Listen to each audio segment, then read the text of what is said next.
This is the Velotric Summit 1, billed as a sub $2,000 electric mountain bike. Is that true? That's what we're going to find out in this full review. First, I'll walk through all the components, then we'll get into some first-person riding footage. 29, 30, I thought the limit was 28. See how capable it is, and finally, some third-person riding footage. I'll tell you some reasons why you should consider this bike and some reasons why you shouldn't. But first, let's take a closer look.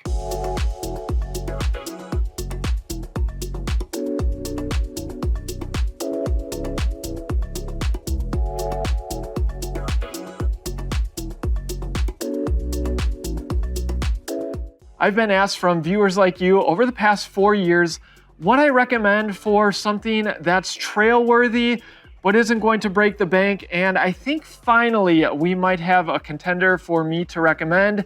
Velotric has a number of models. We've reviewed them all. You can check out all of our reviews if you're interested in some of what their other offerings are. But with the Summit 1, more than any of their other models, they've really broadened their lineup. Not every brand is going to tackle this segment. And like I said, sub $2,000. Current pricing is $19.99, though you can check up-to-date pricing down in the description. And you might also find a discount code. Using our link is a free way for you to support the channel. Our channel is viewer supported, so we appreciate that. Now you'll have to excuse me because I did take this bike on some trails. You'll have to stay tuned. The bike is offered in this really nice sunrise orange or space black or royal blue, as Velotric has offered on some of their other models. This bike is offered in 2 sizes, which I really like. Size regular for riders 5'1" up to 5'10", or the size large, what you see here, for riders 5'8" up to 6'6". And as a 6 foot tall rider, I feel right at home on the size large full leg extension. We'll get into some more geometry in a little bit. The bike weighs in at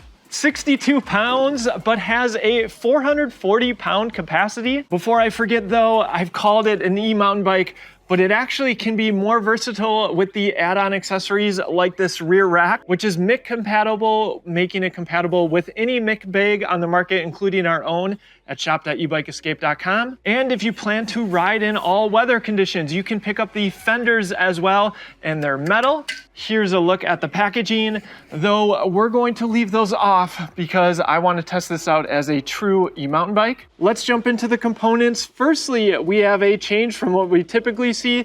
These are Shimano hydraulic disc brakes, really nice to see. Those are paired with 180 millimeter rotors. We've got Kenda tires, 27.5 by 2.6 inches wide, knobby tread for those trails. The front wheels attached with a through axle, very common on mountain bikes. There's a hydraulic suspension fork with 120 millimeters of travel, and there's a lockout on the right. I promised to talk about what this bike is capable of and not capable of, so I wanted to call out on the suspension fork. It says, use only for cross-country all-mountain. And it says, do not use dirt jumper, downhill. So in essence, if you're going to be using this as an electric mountain bike, you want to keep both tires on the ground. But on the plus side, you have some cushion from the 120 millimeters of travel. Leaning into the dual purpose nature of this electric bike, you have a 130 lux integrated front light attached to the handlebars, and you even get some lighting in the rear attached to the seat post, and it is brake actuated. There's some cable wrapping and they go through the frame right here. Now, one of the things that sets this bike apart from, say, other potentially trail-worthy electric bikes on the market is that this bike just feels like an electric mountain bike. So yes, geometry, but it also has wide mountain bike handlebars that you'll be used to if you've ever ridden a mountain bike. Locking grips on the left and the right. We have matching Shimano brake levers, complete with motor cutoffs. As soon as you hit the brakes, it'll cut power to the motor. A bell on the right. And we have Shimano's 8-speed trigger shifter, but something you won't find on other electric mountain bikes, at least not many, is that this bike has a left-hand thumb throttle, and there's a short stem. This display is very similar to what we found on the Velotric Discover 2 power button on the bottom. Nice vertical color LCD display. You can turn the lights on by holding pedal assist up, and you can go into walk mode by holding pedal assist down, indicator at the top. On this display, we have battery percentage in the top, current speed front and center, and then we have pedal assist levels 0 all the way up to 5, but check this out, where it says Eco, hit the bottom button, you have trail and boost, which means there are 15 levels of pedal assist on this electric bike. Hitting the M button will give you additional information. At the bottom, trip distance and trip time. Now we have average speed and max speed, calories and CO2 saved, odometer and total time. Holding the M button will get you into the advanced settings. Very easy to use, reset trip data, riding mode. This is where you can also change it from eco, trail, or boost. Then you have speed limit. Yes, this is a class 1, class 2, or class 3 electric bike up to 28 miles per hour. Screen brightness, auto power off, auto light, throttle limited. I talk about that in the first person riding footage. Rear light mode. This is where you can change it so the rear light flashes, and you can also change it to the rear light being steady on, and then when you brake, it flashes. You can set the units, and then you have Connect to App and Find My. So that's going to be Apple Find My, which is awesome for Apple users. Not a lot of companies, virtually no one is doing this at this price point. I want to show you how to add a new bike. We'll go into the app, add new bike, Velotric Summit 1. We'll scan the QR code. We'll call it Ryan's Velotric Summit 1. And here you have access to a lot of the same information found on the display, but you can also update the firmware, which it looks like there's a new version. But perhaps more interesting is that you can start a ride, and you can also look at previous rides that you've made. Overall, nice app integration, though you don't have to use it if you don't want to. Let's talk about the battery. Integrated into the frame, enters through the bottom keyhole on the left. Turning the key to the right will release it, and then there is an additional lever as well, which will fully release the battery. This is a 48 volt, 14.7 amp hour battery. Total capacity is 705.6 watt hours. The battery is UL2271. The entire bike's electronics are UL2849 certified. And even more than that, Velotric has gone the extra step. The battery is IPX7 rated, which means I could go throw it in the lake, pull it out, dry it off, and it will work just fine. The entire bike is IPX6 rated. That's nice to see on an electric mountain bike. And if you're looking for some additional protection for your e-bike battery, might I recommend our e-bike battery bag that is also waterproof because it's a roll top bag, but it's also flame resistant. And what I really like these bags for is being able to throw it in the back of your vehicle without worry. You can check out one for yourself at shop.ebikeescape.com. And there's 2 mounting points for a bottle cage on the frame, and the third set is located on the top tube. You might also want to check out the best water bottle cage on the market, also available at shop.ebikeescape.com. We have a side load one that would work perfectly for here. And you don't have to bring a small water bottle. You can bring a big one with you because it's fully adjustable. We'll put the battery back, terminals on the bottom, put that in first, snap into place, and you can remove the key. The Summit 1 comes with a 3 amp charger, which means about 5 hours to charge it from empty. It also comes with this nice wall mount. I was happy to see that they give you wide platform mountain bike pedals made of metal, and they're going to give you more grip when you're riding trails. Kickstand in the rear. If you're using this strictly for mountain biking, you might want to remove that. But if you're using it as a dual purpose electric bike, maybe you want to leave it on. We have the rear Shimano hydraulic disc brake, mounting points for that rear rack, a mountain bike style saddle. And for you mountain bikers out there, the seat post is dropper seat post ready. The motor is 750 watts, though it has an impressive peak power of 1300 watts. We'll put that to the test on our trail system here. The rear cassette is 11 to 32 teeth. They're using a Shimano Altus derailleur, and it is 8 speeds. And up front, a 44 tooth front chain ring. It's narrow wide and has this nice guide. And this chain is certainly going to be bouncing around, so they have a chainstay protector. The battery can be charged both on or off the bike. This is the access port, spring loaded. Cables exiting the frame right here. And there's a look at some of the cabling. The derailleur cable is internal to the frame. The motor is engaged with a torque sensor for more natural riding experience. Now that you know all the components, let's get it to some first-person riding footage. All right, trust me, I want to get to the trail riding too, but first, let's see how capable this bike is on flat ground. Our first test will be throttle only. I did go into the advanced settings and changed a couple of things. The one is throttle limited. So as the bike comes shipped in pedal assist level 1 in Eco, you might only get up to 10 or so miles an hour with throttle alone. But if you change throttle limited to off, it will change it to limit the speed based off of the top speed that you override in the display. I changed it to 28 miles per hour so we can see what the true capability is of this 1300 watt peak motor. And just remember the classifications of e-bikes. A class 2 e-bike should top out at 20 miles per hour using the throttle. So this should really be intended for more off-road use, but I want to show the full capability. Be sure to follow all your local laws and regulations. All right, I have it in boost pedal assist level 5, throttle only. Here we go. All right, ramping up the power. 14, 15, 20, 22, 24, 26. There's 28. So pretty quick to 28 miles an hour.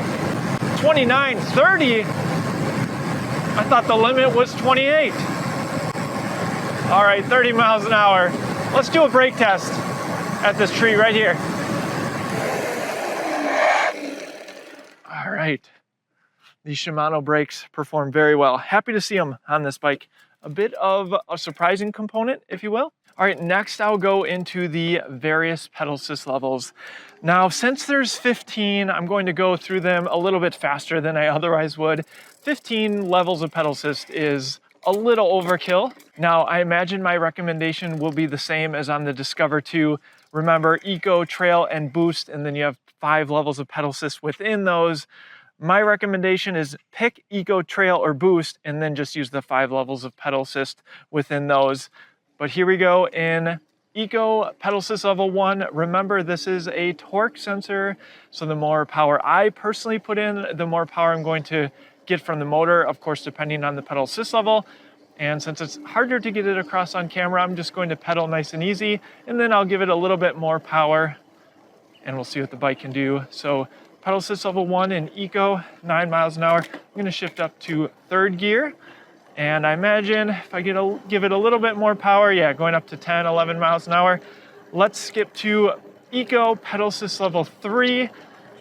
Now I don't feel a significant difference here, keeping my cadence about the same. Speed a little bit faster, and I've seen the chart of how these pedal assist levels work, and there's definitely some overlap between some of the pedal assist levels. Let's go into Eco pedal assist level 5. I'm going to shift up into 7th gear, and it's a nice leisurely cadence, 14 miles an hour. If I put in a little bit more power, I feel some more power from the motor, but given the throttle only test, I know the motor is more capable, so you're gonna see more power in the higher pedal assist levels. So comfortably going about 16 miles an hour, but still putting in some effort. Let's go through Trail next. Pedal assist level 1, shift up to 3rd gear. All right, cruising just a little bit faster than I did in Eco at the lower pedal assist level, 12, 13 miles an hour. Shift up to 4th gear. I feel like it eases on the power. It doesn't give you a whole lot, especially at the lower pedal assist levels. Let's go to 3, shift up to 7th gear.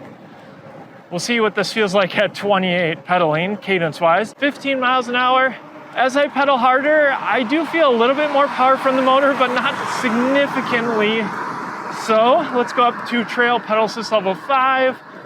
Nice and easy, 18, 19 miles an hour. Let's see what the top speed is, and there we go. Now I'm getting some more motor power, getting up to 23, and cadence is definitely starting to get a little bit faster.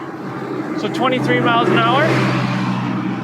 Trail pedal assist level 5. All right, let's see what this bike is truly capable of. Boost mode, pedal assist level 1. Cruising at the 12 mile per hour mark. Let's go up to 4th gear. If I put in a little bit more power, yeah, lower pedal assist levels definitely are going to be your workout pedal assist levels. Let's go to boost pedal assist level 3, 7th gear here. 16 miles an hour, approaching 20 with some more effort. Let's go into boost pedal assist level 5, and I'll probably need 8th gear, so let's go into that. So this is what you can comfortably ride at without putting too much effort in. 20 miles an hour, boost pedal assist level 5, and then with the torque sensor, you put in a little bit more effort. There we go. Now I'm feeling the boost from the motor. 24, 25. I'm going to show you my cadence so you can see. Definitely a little faster than I'd prefer. On trails, you're obviously not going to be going this fast and pedaling. Let's see if we can get to 28 here.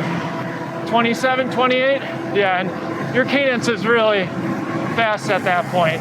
All right, so we know how the motor performs on flat ground. Let's get to the hill climb test before we get to our trail test.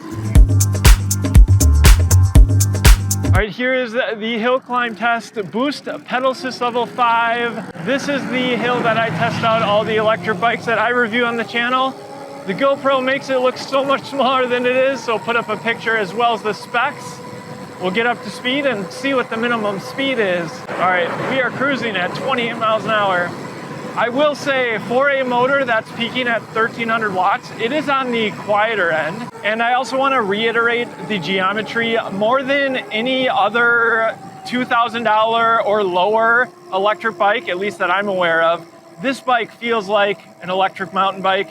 Geometry-wise, 18 miles an hour. Wide handlebars, a longer wheelbase. It just feels a lot more capable. That's by design, of course. And this motor is going to perform extremely well. I think I might have seen 17, but we are cruising at 19 miles an hour right now.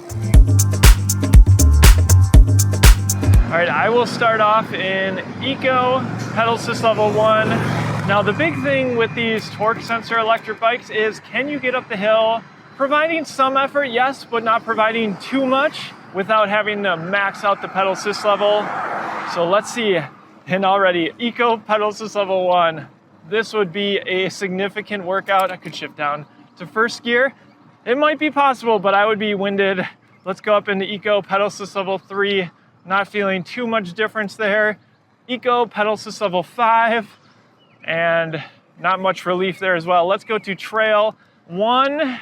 All right, and still significant amount of effort. All right, I'm just gonna go to trail, pedal assist level 5. And if I really push my legs, I can feel a little bit more power from the motor, but more than likely, you're gonna need boost mode. I'm gonna go right to boost mode, pedal assist level 3, and still need to put in quite a bit of effort to get up the hill.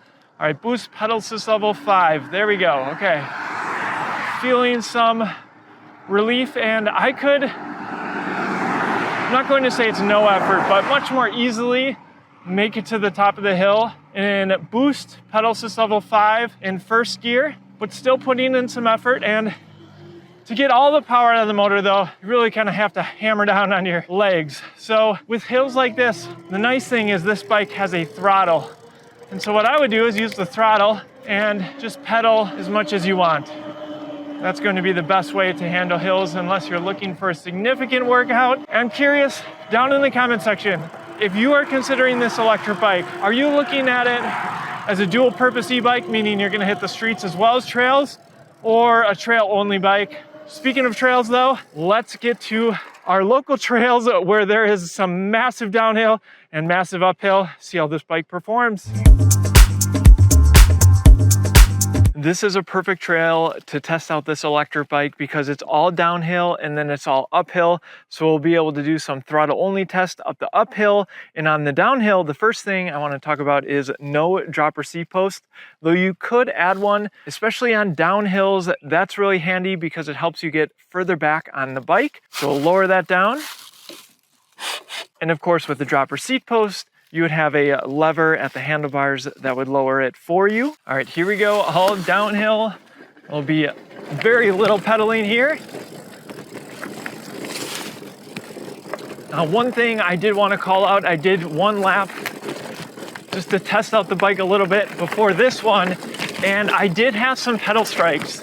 Now, that's something you can get used to, but I also put it up next to some other mountain bikes, and the pedals definitely came down a little bit lower, so something to be mindful of. The brakes feel really good on this downhill, no problem. Just a super fun trail. And keep in mind, this fork, while certainly more capable than many of the entry-level forks that we see, it is not meant for jumps. Velotric is very transparent about that. I believe it even says it right on the fork.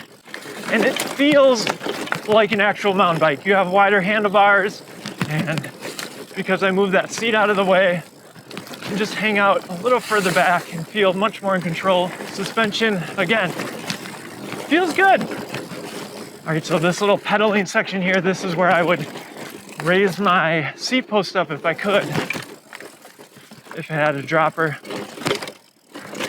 Little rock garden. All right, almost at the bottom here. Definitely a little bumpy in this section. You can feel that, given this is a hardtail. And you're gonna have a little more chain bouncing around too, with this derailleur not having a clutch. Use the throttle just a little bit there. Throttle, of course, being one of the huge differentiators. You're just not going to have a throttle on many e-mountain bikes. One, because they're mid-drives, and throttles are just uncommon. So I'll talk through a little bit of pedaling here, but really want to give you an idea of this throttle, which takes just a split second to engage, but is so handy to have. And it does give you a lot of power. I mean, we'll see here in a second. All right, so I'm just gonna throttle here through some mud, and surprisingly good making it through that mud. Just flung up, got this frame super dirty. I'm actually having to come off the throttle on some of the sharper turns. I mean, it's just so much speed. I'm going uphill right now, full throttle. I can't see the speed there, 16 miles an hour. One of the things that I wanted to call out is I turned throttle limited to off. And that's going to be important because right now I'm in boost and in pedal assist level 1. Now, if you left it the way the bike comes shipped and you're using throttle only, you're not gonna go past 10-ish miles an hour. But turning that off gives you access, so the throttle will top out at 20 miles per hour, even if you're in boost, say pedal assist level 1. So an important thing, in my opinion, that's certainly come in handy because I'm going over 10. Plenty capable up this winding switchbacks here in Wisconsin. So I don't think there's gonna be any concerns about this motor. All right, now let's go through pedaling. As I mentioned, we have 15 levels of pedal assist. And what I find is just pick what main level you want. So whether that's eco, trail, or boost, and then just use the 5 pedal assist levels, because when you're on mountain bike trails like this, you want to be focusing on what's in front of you, not what pedal assist level you're in. So keeping it simple. So for me, boost, pedal assist level 1 right now, and I can still get a workout in. Feels really good. But if I wanted even more power, pedal assist level 5, and then if you really want all the power, of course, just use the throttle. I mean, instant boost using the throttle. And so I was a little bit skeptical given the price and how they're marketing this bike, but it's certainly capable of some trails, certainly much more than basically anything on the market under $2,000. I promised I'd give an honest pros and cons list so those looking to purchase this e-bike can make an informed decision. Firstly, if you show this e-bike to many avid mountain bikers, they may quickly dismiss it. But remember, this is only what their requirements might be in an e-mountain bike, not what your requirements might be. I can see the merit here. The Summit 1 bike is priced less than what my non-electric mountain bike costs new. So first, here are the main things I'd like to see in a revised Summit 1, or more than likely a more premium version at a higher price. First, a derailleur with a clutch. This might be the biggest one for me since it would cut significantly down on the chain bouncing around, An Altus derailleur is what we see on most e-bikes at or below this price range,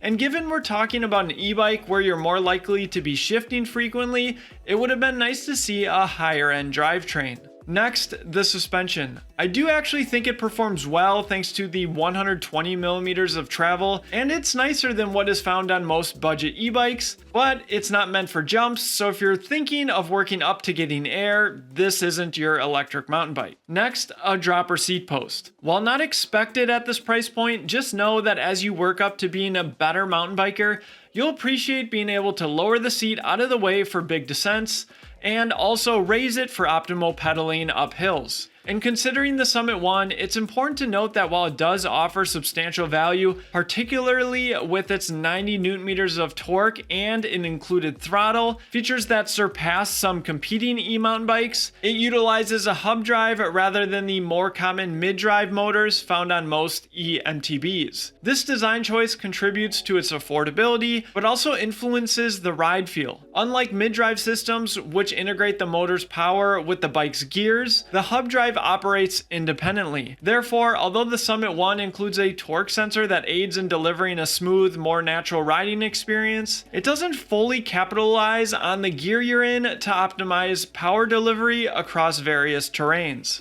This distinction might make the ride feel a bit more detached compared to a mid-drive e-mountain bike, where the motor's output can be more harmoniously adjusted with the bike's gearing. The weight distribution also differs, with mid-drives having the weight lower on the frame rather than a part of the rear wheel with a hub drive. Now let's get to the good stuff, and there's a lot here. Firstly, the obvious one, a $2,000 e-mountain bike that actually feels like a mountain bike, handlebars, geometry, tires, a through axle.